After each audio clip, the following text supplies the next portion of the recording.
Malakas ba ang loob mo? May point peg ka na aircon. Ikaw na maglinis. Turuan kita. Panoorin mo itong buong video para ikaw matuto. Makakatipid ka na sa kuryente. May preventive maintenance ka pa.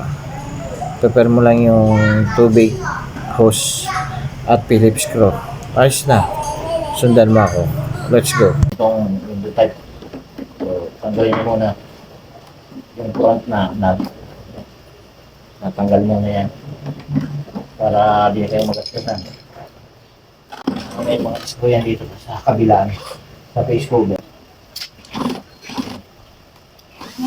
So, tanggal mo na ito. Kabilaan.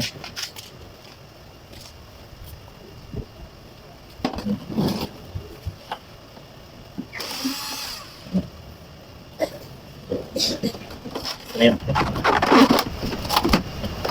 Yung mga tumiliwan niya sa dito sa clip. Ano? Ayan. Tumiliwan mo na. Balik na. Para di ayaw tayo. So, ganito kasi.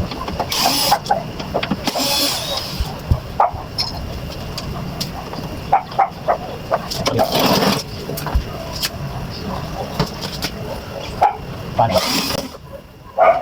Kalau baso ini dia akan berubah. Ini nya clean.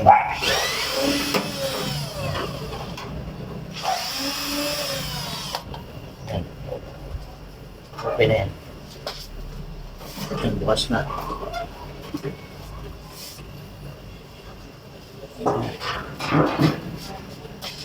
Yan po yung tsura niyan. Dito yung pang blower, pan motor, compressor, capacitor. So tatanggalin nyo lang ito yung kahit ibabaw. So medyo nakatip to kasi hindi pa ito nagagalaw bago kung saan. Tanggalin nyo lang yan. Sunod is kailangan nyo tanggalin yung wiring. So pagtatanggal ng wiring, kailangan nyo pong ang dami talaga.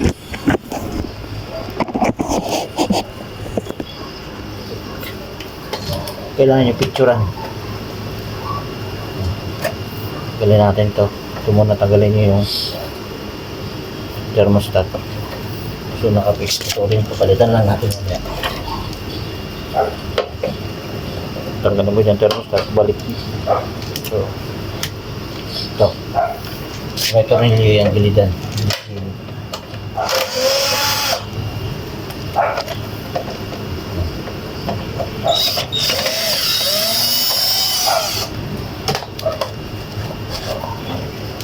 Sa ilalim meron pa yung parang yung cord.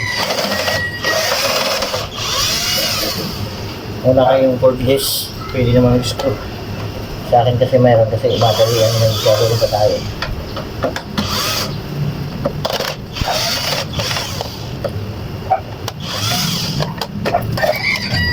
So, na yung module. Ito na pirang nakabit ang peso ito. Patanggalin niya.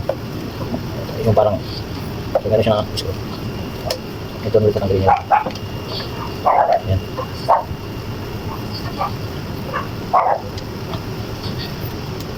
Ayan. So, compressor. Ayan mga tuloy nagkaalat. Tanggalin niyo po dito sa compressor. Ayan. Picturean niyo siya bago niyo tanggalin. So, nalagay dito starting pula. Yung running. Nalagay naman running puti. Common blue. So, gagawin niyo pipicturean niyo yan. Para pag binalas niyo, hindi kayo malilito. So yan ang sikreto dyan. So ganun po rin yung procedure. Tanggalin nyo yung picturean na rin yung wiring ng low medium high ng pan kasama yung sa capacitor na supply sa pan yung tanggalin para iwas dito. So wag tayo magkakamali dito kasi malaga to. Take note lang, saka double checking tayo. So medyo critical yung wiring na yan. Kasi pag nagkamali tayo, may possible mag short circuit yung pan, masunog. So ingat po. Ayun, natanggal na natin. So ang gawin ko yung sa lagayan, pag sumasamahin yung mga screw para din nagkakawalaan. Tapos so ito na yung pan. Pagtanggal nito is meron yung dalawang tornilyo dalawa. Kailangan nyo ng pilip. So yun yung tornilyo. Tatanggalin nyo yan. Dalawa. Yan ito yung pan. Yan, tanggalin yung dalawa yan. Para nyo mabunod. Kabilaan. Ayan.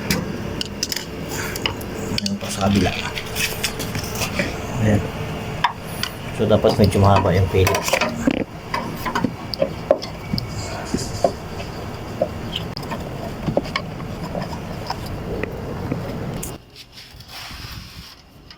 ito na yung blower.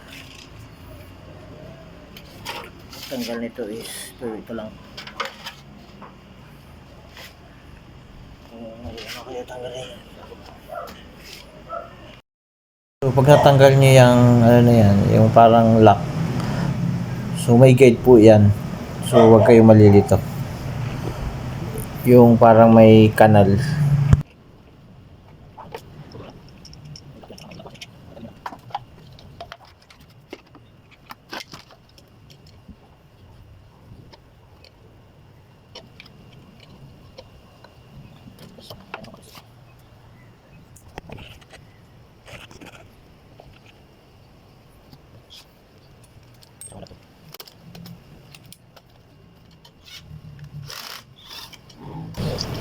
Straight lang, katag lang. Tagal lang. So dito naman may range ko. Ayan, tagaling lang. So tandaan nyo lang yung hindi naman kayo malilito. Kasi maiksi. Dito yan palagi sa pan. Yung blower ano sa harapan. So ang technique dyan. Ayan. Yan may tatak. Ayan. Dito dapat yan palagi sa labas yan. Hindi yan nakatargo. Tatandaan nyo, pipicturean nyo.